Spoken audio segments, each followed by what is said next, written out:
I like to drive fast, that maybe I'm driving too fast through life, and a lot of other people are too.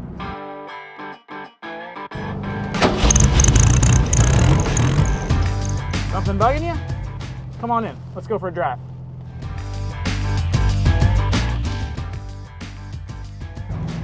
Zach, welcome to an episode of What's Bugging You. Roscoe and I, just thought it'd be fun to have a conversation with you. So Zach's one of our gap year students, and he's a great student, but one thing I think is special about you that we have in common is that you like cars. Yes, and I do. Roscoe was saying, like, if you got somebody that likes cars, then you should, come drive in the greatest car ever. Agreed.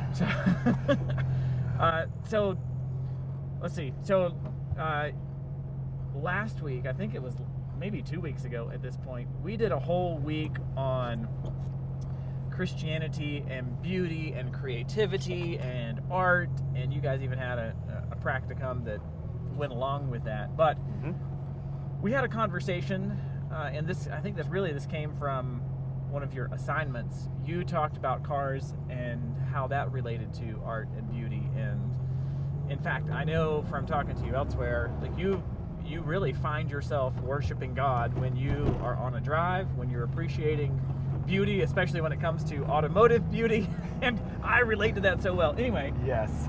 I thought maybe we could just pick that conversation up here with Roscoe, because he was interested in hearing some of this. So when you presented this to the students, you said, I think you got us going by, okay, everybody just wait and just stop for a minute and imagine. And what did you ask us to imagine? Because I was right with you. Okay. Well, just a little disclaimer. I love Corvettes. Okay. I had one. I'm hooked. So, my intro to my speech that I did with your wife, awesome. It was so much fun. My intro was, imagine that you have a brand new C8 Corvette sitting outside waiting for you to take on a drive.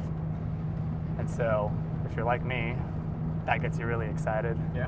Start daydreaming about stuff like that. And so that was my hooker on getting people in and interested in what I was about to talk about. And yeah. So from there, you got me hooked anyway, and anybody else who was even remotely interested in vehicles, we were there with you dreaming. Yep. And Hopefully. but you began to go further than just cars, but you use cars throughout. Oh, look, there's people we know. Cool. Yeah. So I use cars as an example. My talk was on beauty. It wasn't on cars, but I use cars as my device, my vehicle on presenting my points. Yeah. Yep. That was a clever one Megan gave me that I appreciated and used. Yeah, I used cars because I see just this awesome beauty in cars that I don't think a lot of people see, and that was kind of the point I was getting across, is that there is beauty in things that you may not see, and it can be really deep and really cool if you just take the time to understand and truly see it. And so I use cars as my example, and so the way I brought in the Corvette, my next segment was an offer basically to, you get to drive this Corvette, you have a whole day to drive it, you have a place you need to go, and you have two ways you can do that. You can either take the super quick highway and get there, efficiently, effectively, practically, it'll save you gas, all that practical stuff. Or you can take the long, windy back roads to get there, and you're gonna spend more money on gas, it'll take longer, but you might experience something a little bit more magical. Yeah. And so that was kind of how I introduced my topic on how I think beauty, art, there's something more to what it truly is. I think that it's deeper, more meaningful than what we often take it for. And I think it takes care and skill to create and appreciate. And I also think that you have to slow down most times to actually see the levels to that. Yeah. Well, even in the example you just gave, it was like, every day we are point A to point B as quick as we can to be most efficient and to get there on time and to And when you brought it up, it's like, well, yeah, I'd much prefer to take the winding back roads. And then you start questioning, wait, but why don't I? Mm-hmm. Yeah. Why don't I? You brought in, towards the beginning of your talk, some car examples to help us see beauty more clearly by helping us see some ugliness. I've found that pretty entertaining. Yeah. Walk us through a bit of that. Yeah. After my introduction, I brought in my first point, but before I wanted to bring in and really flush out my main points, I wanted to bring in some contrast. And I think that's a pretty powerful tool if you use it the right way. So I had a slideshow and I started showing people cars that I think are atrociously ugly. And no offense to people that have these cars, I hope you can upgrade one day, but like Priuses, little smart cars, they're just ugly cars.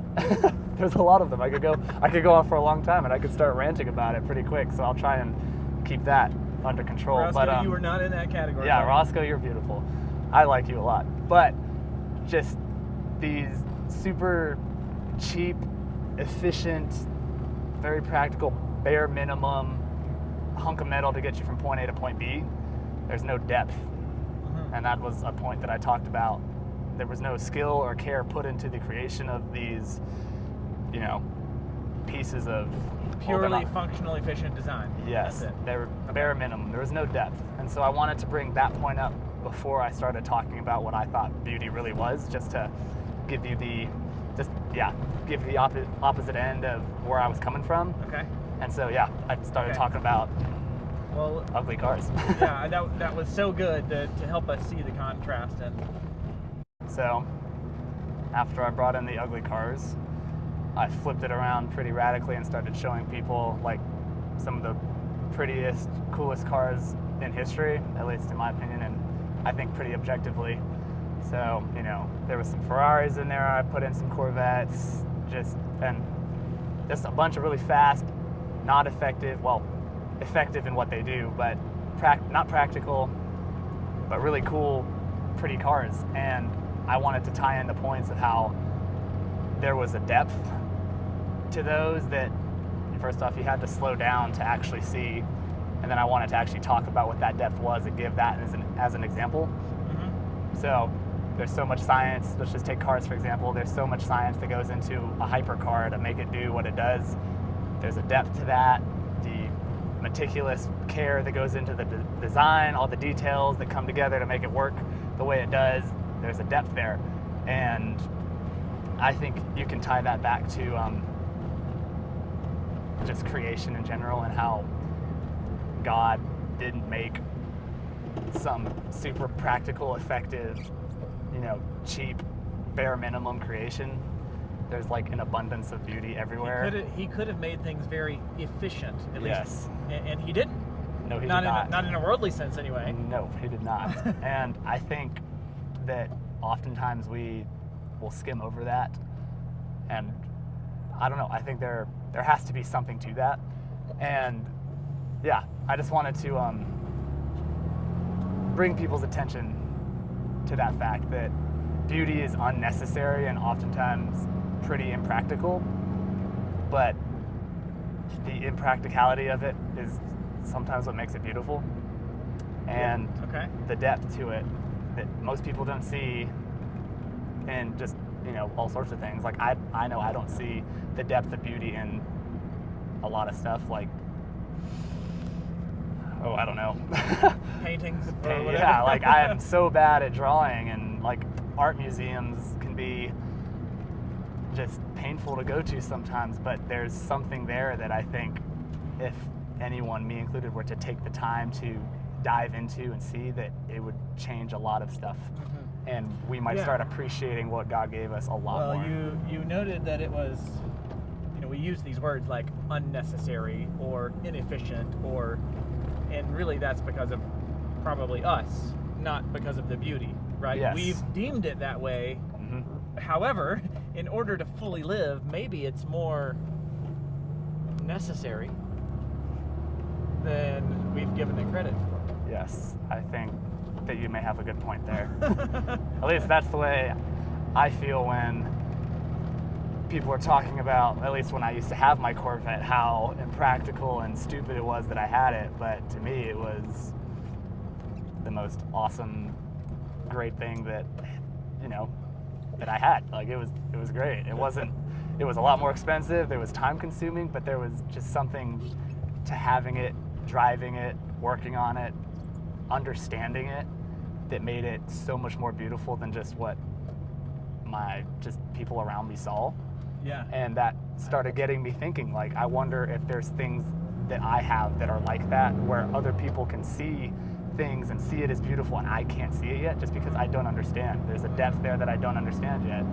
And so I realized, and because I like to drive fast, that maybe I'm driving too fast through life, and a lot of other people are too. And if we were just to slow down and try and understand, we might really enjoy God's creation to its full potential, because I think there's a lot more to it than just what you see in your everyday life, walking through it, going through the motions, Yeah. There's something beautiful, there's something deeper there than just surface level that unlocks this potential and might make life a little bit more enjoyable. So, Totally. Yeah. Well said. Go drive a Corvette. Go drive a Corvette. Or Roscoe. I find it very interesting, as much as you're talking about the Corvette that you used to have, and I guess it'd be easy to cross over into materialism, as far as like wanting Yes. a materialistic livelihood, like everything's about the stuff. I find it very interesting that you sold your Corvette so that you could come to Summit Gap here and study. Yeah. I hope you don't regret that. I don't. I definitely miss my You Corvette, miss your Corvette, but I think it was worth it. And I think about the materialism thing, like, I agree that is a dangerous line that can be crossed, but I also think that the fact that God gave us this physical world to live in and appreciate also carries some weight. So that's good. another question I'm trying to figure out, is where is that perfect balance of not idolizing things that you love and find truly beautiful, but also truly seeing the beauty there and worshiping God and being grateful for what He gave you. And so there's maybe a next speech topic, is moving on to that question, Wonderful. where is the balance there? And I think there is. But yeah, I think God is the most brilliant artist and creator, and people might say that, but if you really start looking for it, it'll blow your mind, because it can be pretty cool. So Awesome. yeah. Well, Zach, thanks for having a conversation with me and Roscoe. I appreciate it. No, thanks for taking me for a ride. One of my favorite things.